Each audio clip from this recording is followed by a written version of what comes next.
السلام عليكم ورحمة الله وبركاته. الحمد لله والصلاة والسلام على رسول الله. الحمد لله حتى يرضى، الحمد لله إذا رضي، والحمد لله بعد الرضا. اللهم علمنا بما ينفعنا وانفعنا بما علمتنا وزدنا علما إنك أنت العليم الحكيم. ربنا هب لنا من أزواجنا وذرياتنا قرة أعين واجعلنا للمتقين إماما.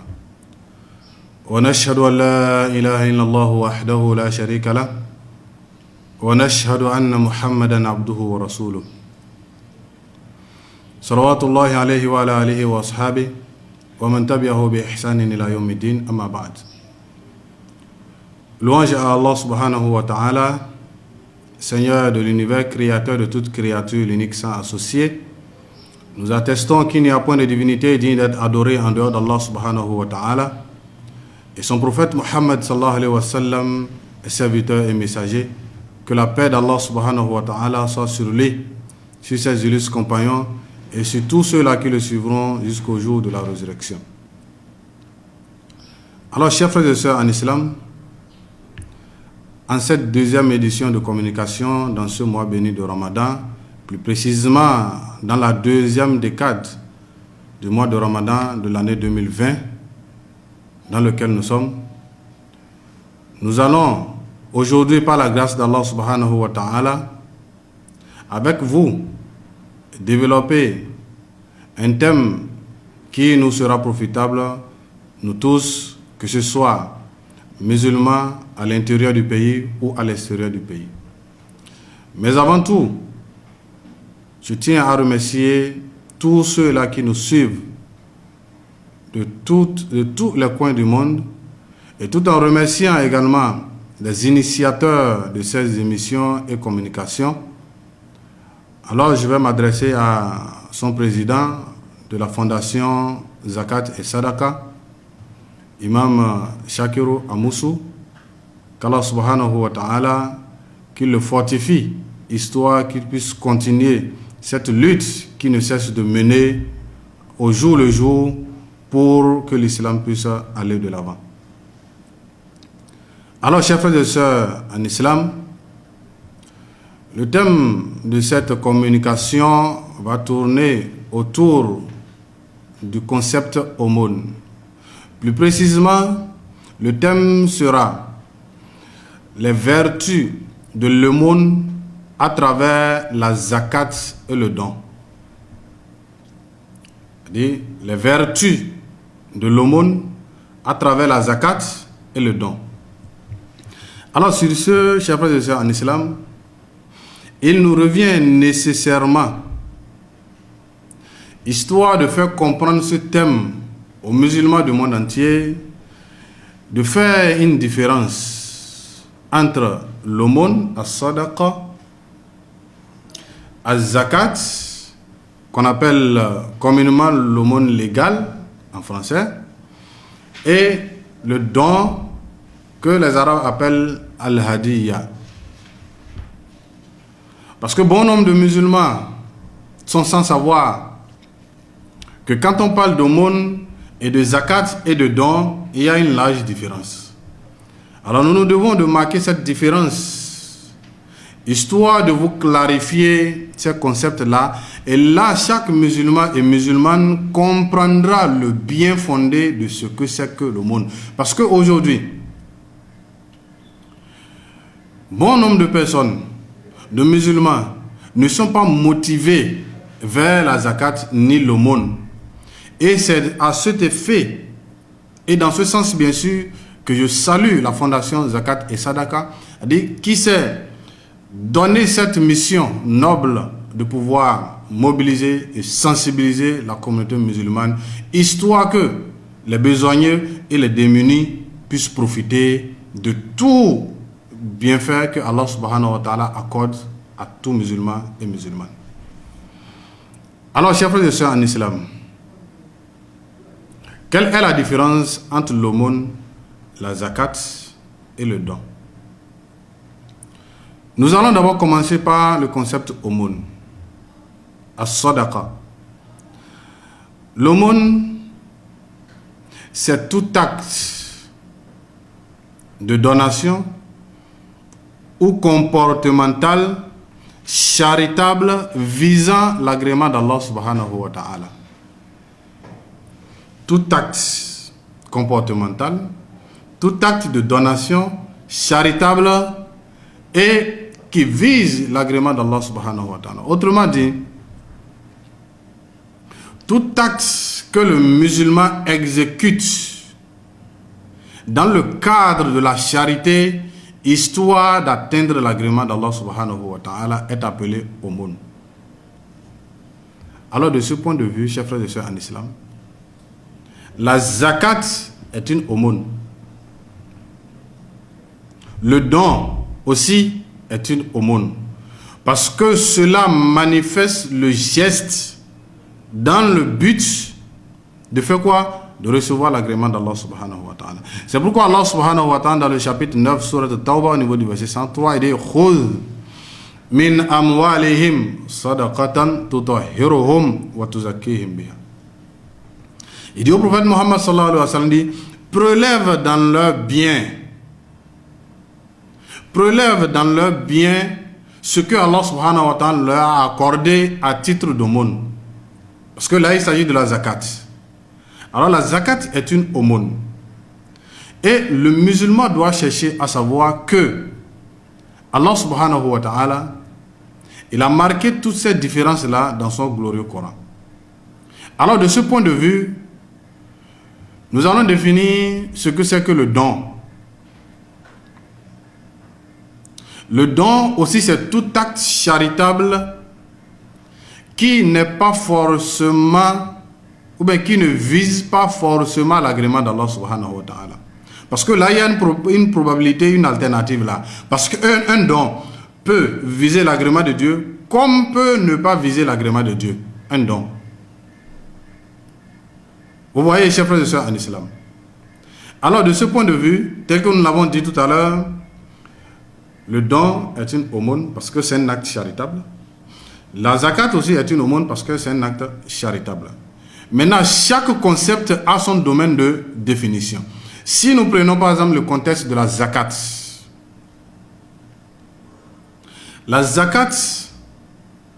c'est, comment on appelle, un geste, un acte charitable. Mais cet acte charitable relève du droit de Dieu, Allah subhanahu wa ta'ala. Parce que quand Allah subhanahu wa ta'ala vous donne une richesse, alors quand cette richesse arrive à un niveau donné, alors le droit d'Allah subhanahu wa ta'ala se trouve là et que ce droit doit être distribué à qui? Aux nécessités. Et ces nécessiteux-là, Allah subhanahu wa ta'ala les a décrits toujours dans le chapitre At-Tawbah, surat 9, chapitre 9, au niveau du verset 60, nous allons en venir tout à l'heure à ce niveau. Alors, chers frères et sœurs en islam, et la zakat, lui, concernant ce concept, il est marqué par certaines conditions qui ont été définies par les savants. À savoir, celui qui doit donner cette zakat doit être musulman, et cette zakat doit être une possession totale, la personne doit la posséder, il ne doit pas prêter de l'argent pour le faire, et aussi la révolution d'un an, et aussi un quart du dixième de ce que Allah subhanahu wa ta'ala vous a accordé, tel que les savants l'ont décrit. Vous voyez, chers frères et sœurs en islam. Alors, la relation entre les trois concepts, à savoir l'aumône, la zakat et le don. L'aumône représente, c'est-à-dire prend en globalité la zakat et le don. Mais ce que nous devons comprendre à travers les trois concepts, parce que ce sont des concepts un peu compliqués, difficiles à comprendre. Toute aumône, la zakat, tout zakat est une aumône, mais toute aumône n'est pas zakat. Tout don est une aumône, mais toute aumône n'est pas un don. Alors si nous prenons le cas, dans le chapitre 2, surat al-Baqarah, le verset 219, où Allah subhanahu wa ta'ala, quand les gens interrogeaient le prophète Muhammad sallallahu alayhi wa sallam dans le verset qui parle en même temps de l'alcool et de jeux de hasard et qui parle en même temps de quoi? De l'aumône. Il dit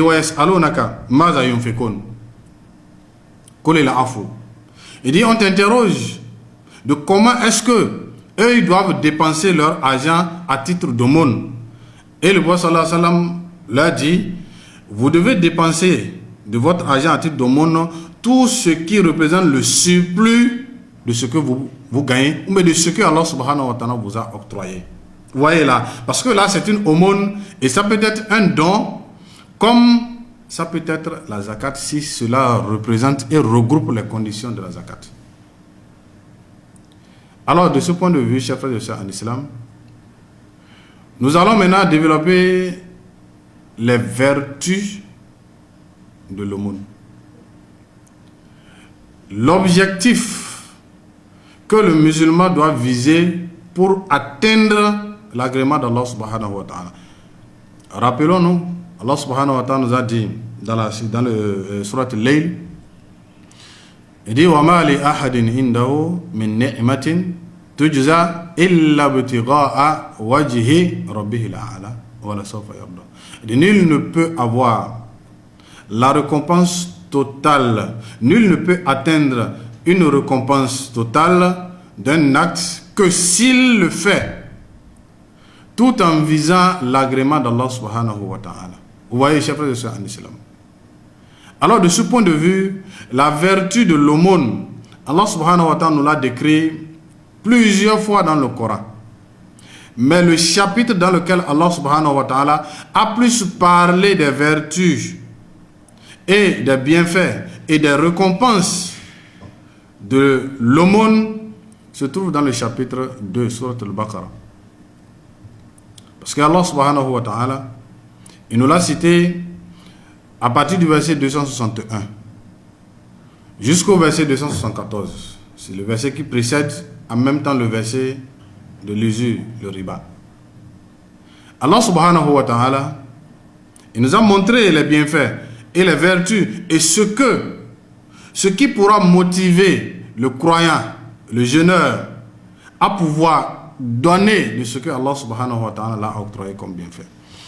À cet effet, Allah subhanahu wa ta'ala nous dit au niveau du verset 2, le chapitre 2, verset 261, il dit quoi? الذين ينفقون مثل الذين ينفقون أموالهم في سبيل الله كمثل حبة أنبتت 7 سنابل في كل سنبلة 100 حبة والله يضاعف من يشاء والله واسع عليم. Allah subhanahu wa ta'ala est en train de nous dire, parce que ce verset est en train de définir ce que c'est que réellement l'aumône. Il dit, ceux-là qui donnent de ce que Allah subhanahu wa ta'ala leur a octroyé dans le bienfait, et ils donnent ça dans le chemin d'Allah subhanahu wa ta'ala, ceux-là sont pareils à quoi? Allah subhanahu wa ta'ala nous a donné un exemple. Ceux-là sont pareils à quoi? À une graine qu'on sème. Et que cette graine fait pousser 7 épis, dont chaque épi donne quoi? 100 grains. Ce qui fait au total 700. Alors, de ce point de vue, l'aumône, c'est tout acte. Une fois exécuté, Allah subhanahu wa ta'ala vous donne la récompense 700 fois l'acte qui a été exécuté. Allahu Akbar. Et Allah subhanahu wa ta'ala dit quoi? Allahu yudaifu man yasha. Allah subhanahu wa ta'ala peut aller au-delà de ça. Maintenant, ça dépendra aussi de l'impact de votre aumône. Vous voyez, chers frères et sœurs en islam. Alors, le musulman ne doit pas donner en aumône quelque chose tout en espérant autre que la miséricorde d'Allah subhanahu wa ta'ala. Sinon, il n'aura pas la récompense qui se trouve dans ce geste. C'est pourquoi Allah subhanahu wa ta'ala, dans la sourate Insan, le chapitre 76, à partir du verset 8, il dit quoi? وَيُطْعِمُونَ الطَّعَامَ عَلَى حُبِّهِ مِسْكِينًا ويتيما وأسيرا إنما نطعمكم لوجه الله لا نريد منكم جزاء ولا شكورا. Il dit ceux-là qui donnent aux pauvres, qui leur donnent à manger, alors que eux-mêmes se trouvent dans le besoin, alors que eux-mêmes pouvaient aussi en manger, mais ils ont primé les pauvres. Et tout en disant que ce que nous vous donnons, nous vous le donnons tout simplement pour avoir l'agrément d'Allah subhanahu wa ta'ala. Et nous n'attendons de vous ni remerciement, ni reconnaissance, mais plutôt nous ne cherchons que l'agrément d'Allah subhanahu wa ta'ala. Voilà comment est-ce que le musulman doit faire le monde, l'intention que le musulman doit avoir. Parce que nous avons parlé plus haut tout à l'heure. On a dit tout acte de donation ou comportemental. Maintenant, qu'est-ce qu'on peut mettre dans acte comportemental qui vise la charité? Le prophète Mohammed sallallahu alayhi wa sallam nous a dit le simple sourire est une aumône. C'est un acte comportemental. La bonne parole que vous donnez à quelqu'un est une aumône. Quand vous ouvrez un chemin qui mène vers un bienfait et qui mène vers, comment on appelle, l'agrément d'Allah subhanahu wa ta'ala et un bénéfice communautaire, cela est un acte comportemental. Et du coup, cela devient pour vous une aumône. Alors, tous ceux-là qui vont en profiter de ce que vous avez initié, alors Allah subhanahu wa ta'ala vous donne la récompense de ceux-là d'abord, avant que ceux-là qui ont bénéficié de votre initiative n'aient leur récompense. Vous voyez, chers frères et sœurs en islam. C'est pourquoi, en ce mois de Ramadan, chers frères et sœurs en islam, nous motivons tout un chacun de nous, nous demandons à tout un chacun de nous, musulmanes, de se focaliser à quoi? À faire des actes de charité. N'attendez pas d'être millionnaire ou milliardaire avant de donner de ce que vous avez. Non. Il suffit seulement de revoir votre intention et donner, et Allah subhanahu wa ta'ala va accepter selon votre intention. Il faut que votre intention vise l'agrément d'Allah subhanahu wa ta'ala. Alors, toujours dans les vertus, c'est pour avoir la récompense de quelque chose, il faut connaître la cible, il faut savoir où le mettre. Allah subhanahu wa ta'ala, il nous a cité 8 bénéficiaires de l'aumône, tel qu'il a mentionné dans le chapitre 9, surat At-Tawbah, au niveau du verset 60. Il dit quoi? Il dit innama as-sadaqatu lil fuqara wal masakin wal amilina alayha wal mu'allafati qulubuhum wa fi ar-riqab wal gharimin wa fi sabilillahi wa ibn as-sabil faridatan min Allah wallahu alimun hakim. Voilà les 8 bénéficiaires que Allah subhanahu wa ta'ala nous a cités. Et vous allez constater que Allah subhanahu wa ta'ala, il nous a dit quoi au début du verset? Il dit innama sadaqat.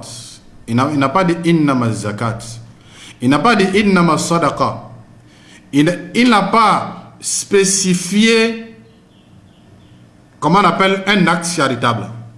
Mais il les a tous mis ensemble. Innama sadaqat, toutes les aumônes, l'ensemble des aumônes. Donc c'est ce qui prouve que, quelle que soit la zakat et le fitr, la zakat qui représente le pilier de l'islam, quel que soit l'aumône simple, le don, quel que soit l'acte charitable, tout est mélangé et se trouve dans le concept aumône.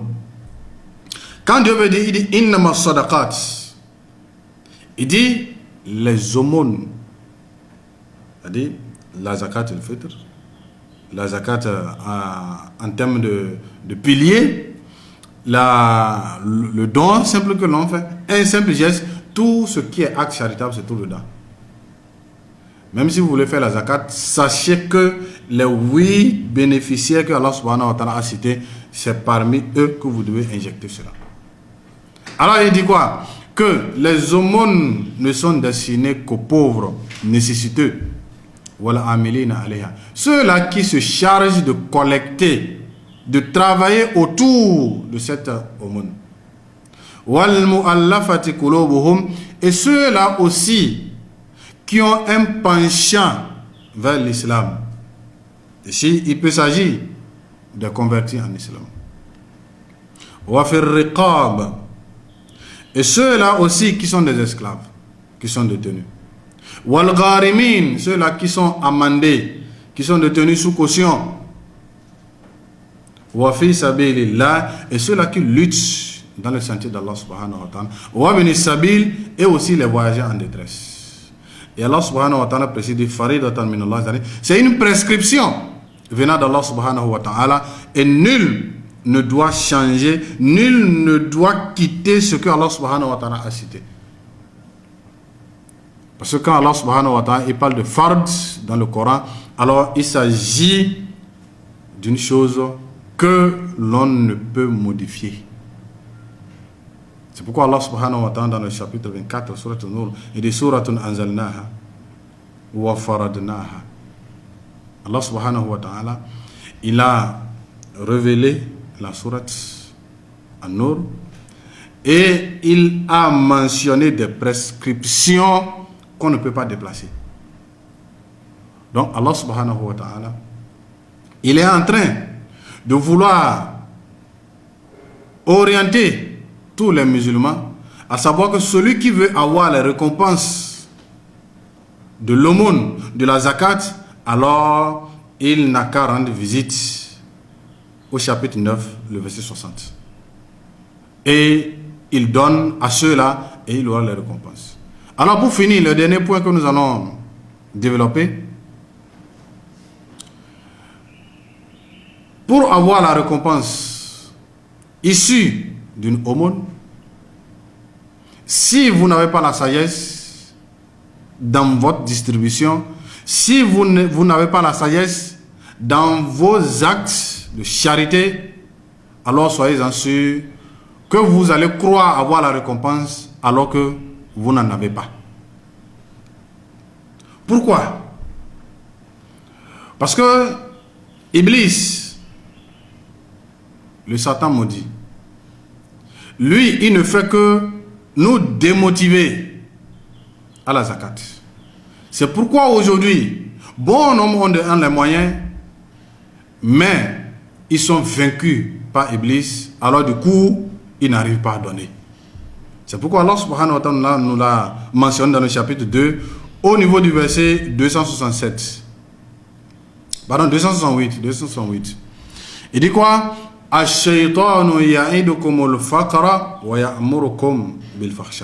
Il dit, Iblis, il vous promet la pauvreté que si vous donnez. Il vous dit, si vous donnez de votre argent, vous allez devenir pauvre. Wallahu ya'idukum maghfiratin minhu wa rahma. Alors que Allah subhanahu wa ta'ala, lui, il vous appelle vers quoi? Vers le pardon. Il vous dit, si vous donnez, vous aurez son pardon. Alors, chers frères et sœurs en islam, nous sommes dans la deuxième décade de Ramadan, qui est le mois du pardon. Alors, quiconque veut vraiment avoir ce pardon, alors qu'est-ce qu'il doit faire? S'il en a les moyens, il doit le faire bénéficier à ceux-là qui sont des nécessités et les démunis. Et cette sagesse, celui qui n'en a pas dans la distribution, alors il risque de mélanger l'ostentation dans son aumône, il risque de mettre le matu vu, il risque de mettre aussi des intérêts, que ce soit des intérêts personnels ou des intérêts collectifs, il risque de mettre cela. Il peut aussi insérer des intérêts politiques. Qu'Allah subhanahu wa ta'ala nous en épargne de tout cela. C'est pourquoi Allah subhanahu wa ta'ala, dans les versets parlant de l'aumône, dans le chapitre 2, comme nous l'avons dit, du verset 161 au verset 160, du verset 261 au verset 274, au niveau du verset 269, Allah subhanahu wa ta'ala dit quoi? Yu'til hikmata man yasha Il dit, Allah subhanahu wa ta'ala, il accorde la sagesse à qui il veut. Et quiconque reçoit la sagesse de la part d'Allah subhanahu wa ta'ala, certes, aura reçu beaucoup de bienfaits. Et qu'Allah subhanahu wa ta'ala fasse en sorte que nous tous, nous puissions recevoir ces vertus, cette sagesse, pour pouvoir atteindre l'agrément d'Allah subhanahu wa ta'ala. Alors, chers frères et sœurs en islam, le message que nous voulons envoyer à tous musulmans et musulmanes, et en particulier dans ce mois béni de Ramadan, c'est que à travers cette communication, nous voulons dire à tout un chacun de nous, pour ceux-là qui ont les moyens, veuillez vous abonner à l'acte de charité. Veuillez être charitable si vous avez les moyens. Maintenant, si vous ne savez pas à qui donner, il y a des organisations, il y a des ONG, il y a des imams qui pourront vous orienter. Allez vers eux, ne soyez pas avares, parce que l'avarice ne conduit pas à bon port. Et Allah subhanahu wa ta'ala, il nous a dit que tout ce que nous donnons,